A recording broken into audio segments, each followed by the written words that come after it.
Hi guys, welcome back to my channel. It's Maznex here. I want to quickly get this out of the way. Follow me on Instagram because I make daily content there. I just wanted to today sit down, do this makeup look. One of my followers actually DM'd me saying, can you please recreate this look? So I've done this makeup look. I have been very inspired by these beautiful ladies that I watch on a regular to do a sit down video like this. Today I wanted to share with you guys a love story of a 21-year-old Nabaraj and a 17-year-old Sushama Malla. As a Nepalese person with a social media platform, I just feel like I have some sort of duty to just talk about this or just help raise some type of awareness for this. I have linked charity links down below so you guys can click it and check it out. I am so sorry in advance if I pronounce anyone's names wrong. I really did struggle with names. I genuinely struggle with hard names that are not like basic, like Tom and Chris, and like just like English names anyway. English names are really easy, but like Nepalese names are really hard to read in English. Okay, I just struggle. Okay, I just suck. I'm so sorry in advance. All my sources and my research I found online just looking through articles. I will link them down below too. And I just wanted to use my platform to address this issue because it is such a big social issue happening in Nepal and some Asian countries. Even though we are not the ones oppressed, it affects us because we can do something about it and we can help. Donate some money, talk about it, share the story, educate people that are older than us, and we can talk to them and we can talk to them about people's pain because it's not okay. And I also want to say, if I say anything not factually correct, I'm really sorry. This is my first time doing it and I am very nervous to be putting this forward. I did my research, but there was also different sources that said different dates, numbers and times as well. So just in case you guys have read one source and I've been quoting from a different source. Unfortunately, Nabaraj and his friends were murdered on the 23rd of May. Some sources say different dates, but I'm going to stick with 23rd of May. And George Floyd's murder actually took place on the 25th of May. I found it very hard to speak about two very important movements happening at the same time without potentially making others feel like I was belittling two very important movements happening at the same time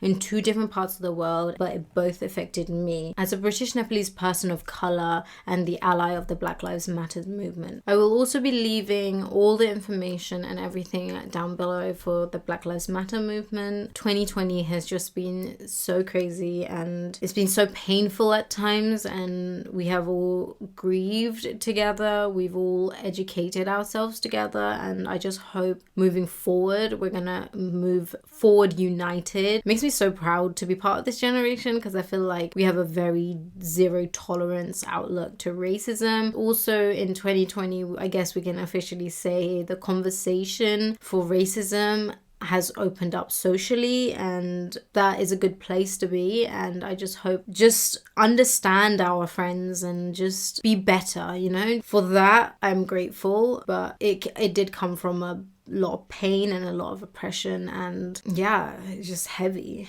But I don't want to talk too much. Let's get into the story. You guys are going to see me without no makeup on. Yay. Okay, first of all, I just want to quickly get into the context of the caste system and what it actually is. Historically speaking, and the story I was actually told growing up, I was told a Nawaraj king in the end of the 13th century was the one who installed the hierarchy of the 64 different caste members. And within the caste system, as you guys can see here, this is what the caste system looks like. As you can see right at the top, these were the priests and the educators, so they were like the highborns. Then came the rulers, the kings and the warriors, came the merchants, the shop owners, farmers, and then right at the bottom you would get laborers and servants. And then even more underneath that came the Dalit clan. Within the full caste system, the Dalit clan is right at the bottom. They are not even part of this caste in the sense that they are so low that they don't even belong to be a part of the caste, even though they are. They are also referred to as the untouchables, wherein they have certain rules. They can't enter your house, they can't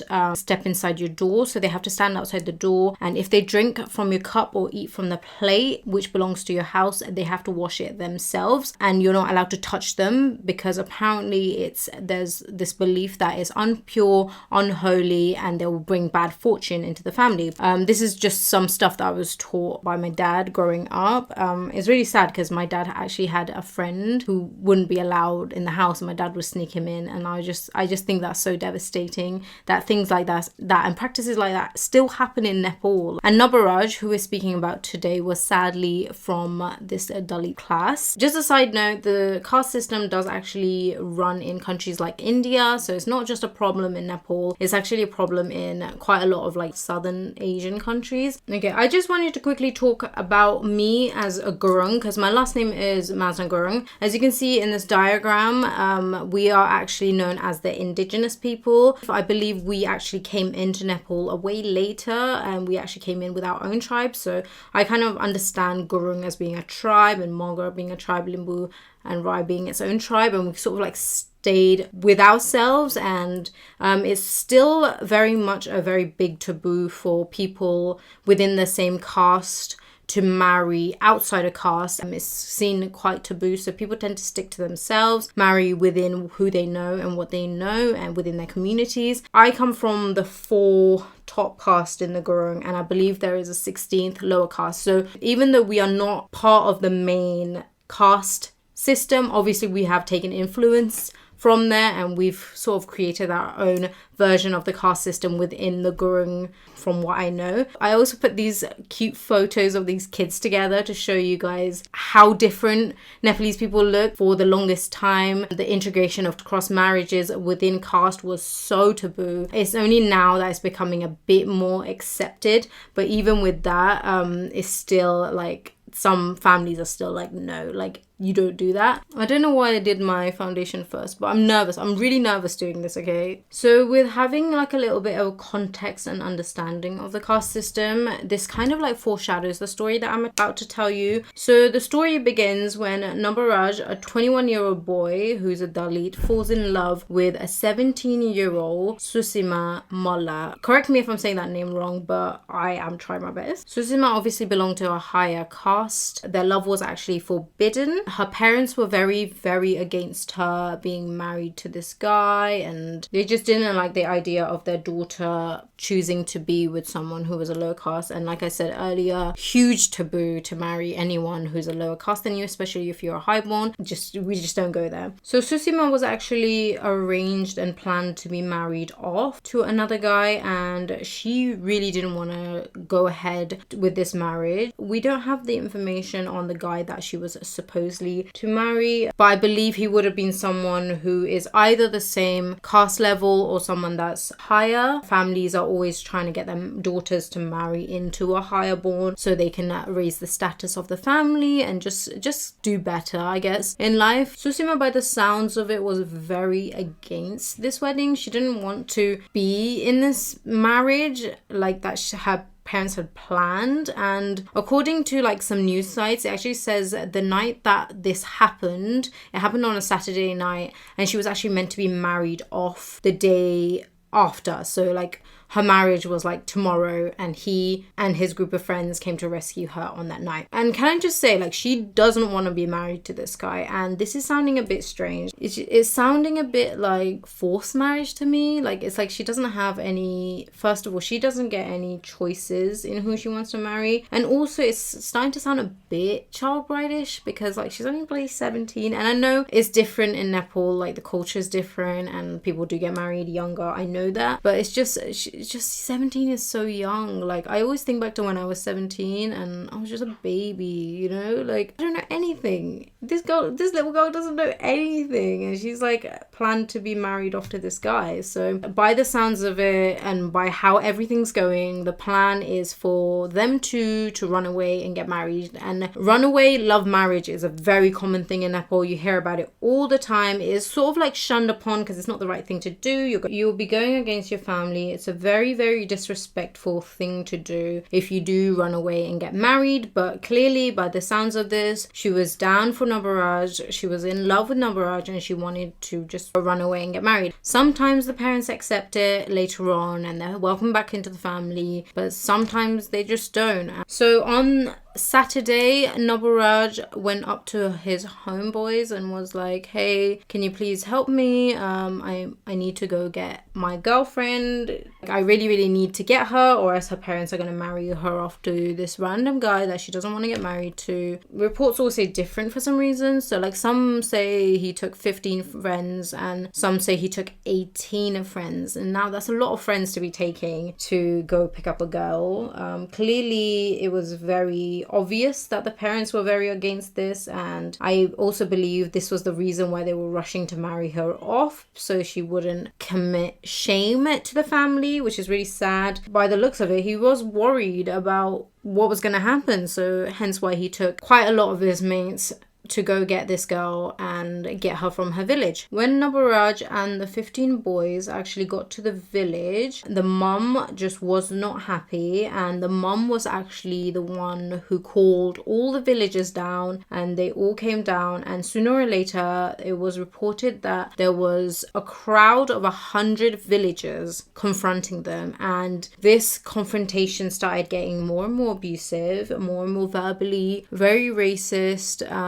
Slanders, I'm guessing, would have been thrown at these boys, and 10 of them managed to escape, and Nabaraj and the 5 were unable to escape the group. And it was said that the mob were getting more and more violent. They started beating them up, they started using stones on them, so they were getting stoned, and also they already had weapons on them. And Sudip, one of the boys who managed to escape, I believe, was reported to have suffered sword wounds on his neck. You can just imagine how terrifying this situation must have been for the ones that escaped, and it's just so devastating for the ones that were still caught up in the group of people.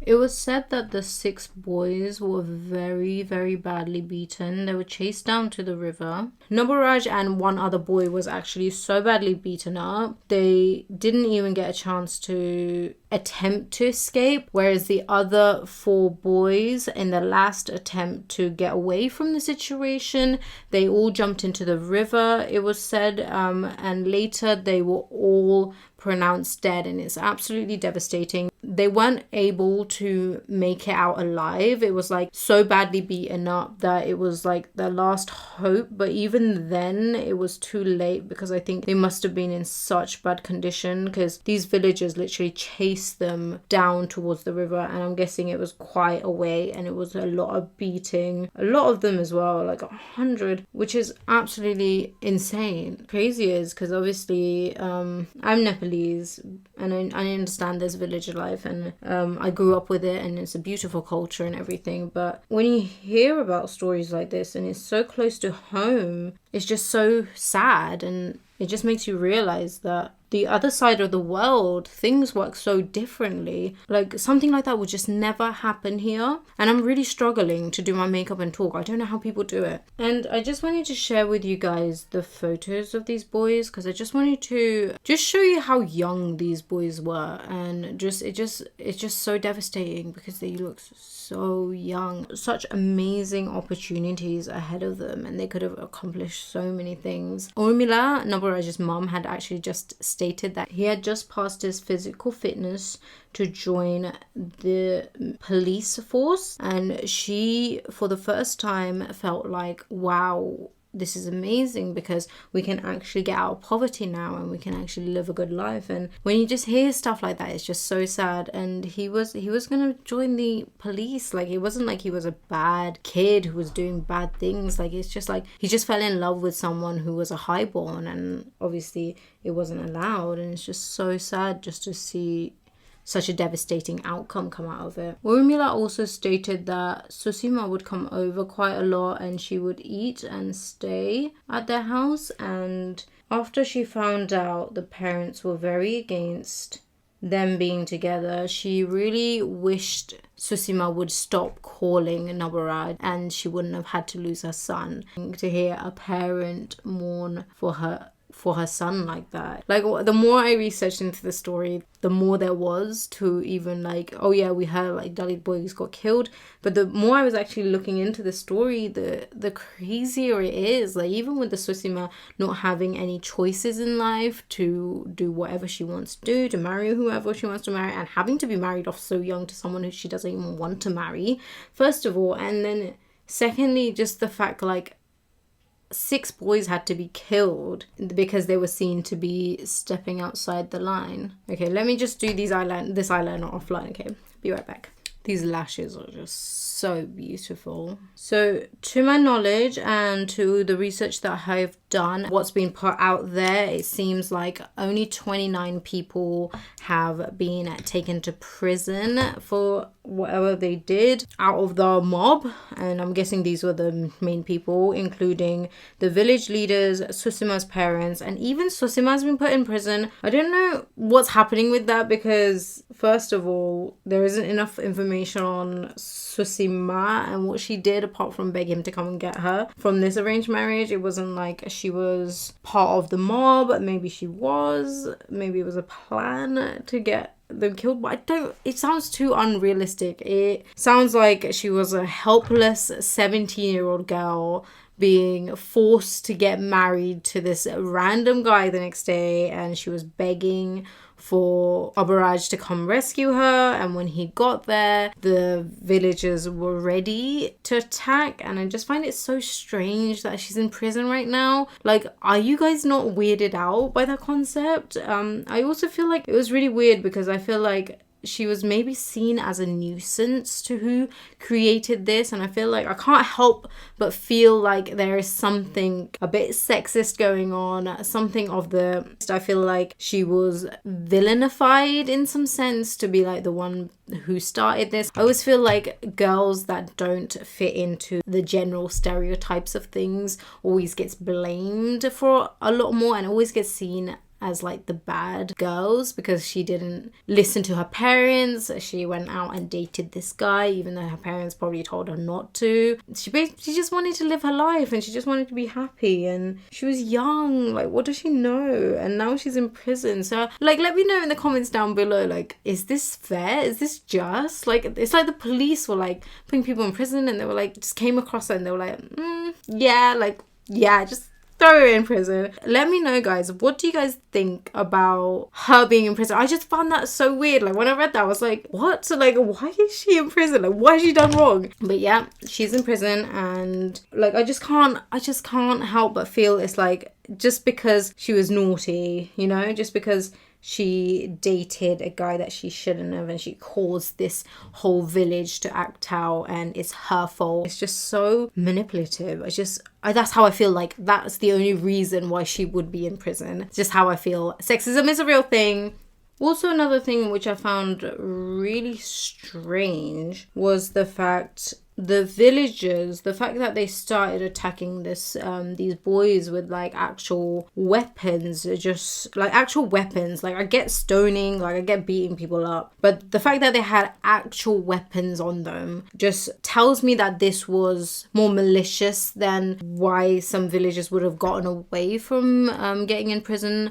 I just feel like it was a premeditated murder and they had planned this almost, like, just to make a statement to say, don't try to take our daughter. It was planned, and I can't help feeling that. How do you guys feel? Like, I understand if it was like accidentally happened, one thing led to another, it was like a mob mentality where if things get violent, they get violent, but the fact that they had swords, it was like they planned it. And so that sort of set me on a path of just feeling a bit like, that is just horrible. Just a whole group of village, just think about it, just a whole group of village planning to kill. And what do they do after they kill? Do they just like turn around to their neighbor and they're like, yeah, like, so what are you gonna make tonight for dinner, you know? Like, how do you go back to being normal? Like, I get a serial killer planning to kill because that's in their head and they can have their own fun by themselves, but this is a whole group of people planning this. Like, no one in the group, even in the whole village, was like, oh, maybe we shouldn't do that. Like, maybe that's a bit too far. Like, maybe you shouldn't kill someone, you know? It was like, it's so crazy to me how much hate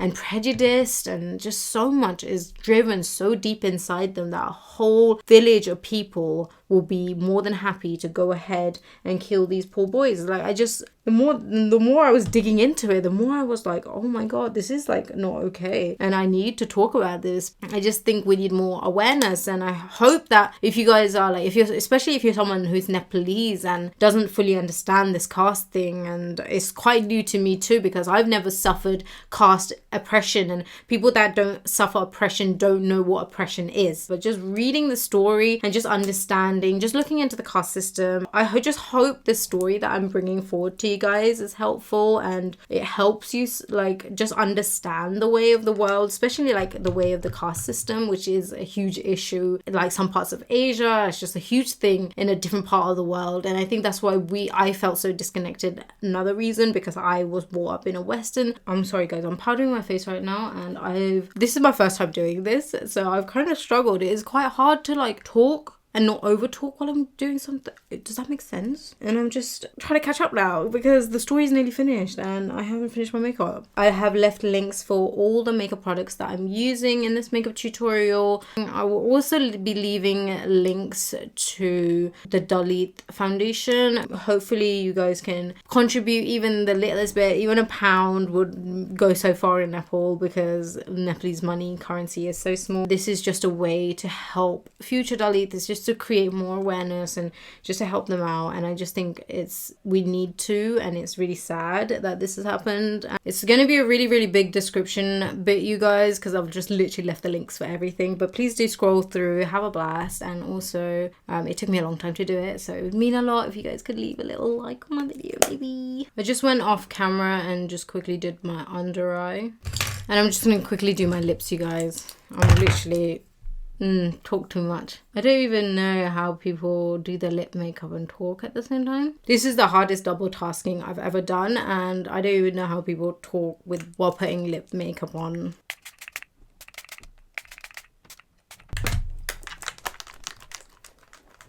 Okay guys, I've finished my makeup. Please leave a comment down below, let me know what you guys think about everything. Although this story did happen in Nepal, this story no way defines Nepal and its people. This is just a very sad situation that happened at part of Nepal, and I am actually so proud of Nepalese people for how much this movement has been happening in Nepal and how much awareness there is of the caste system in Nepal right now, and it is a big hot topic right now, and I just think that's amazing. We as Nepalese people, like, well, I see myself as Nepalese as well, because even though I'm not in Nepal and I'm very much westernized, but like, just it makes me proud to see how far Nepalese people have gone in terms of movements such as feminism, the LGBT awareness, and just like with this, especially with this like Dalit movement, like the caste system and end casteism. It just makes me so proud to be Nepalese, and it just definitely think you guys should definitely still go visit Nepal after this pandemic's over.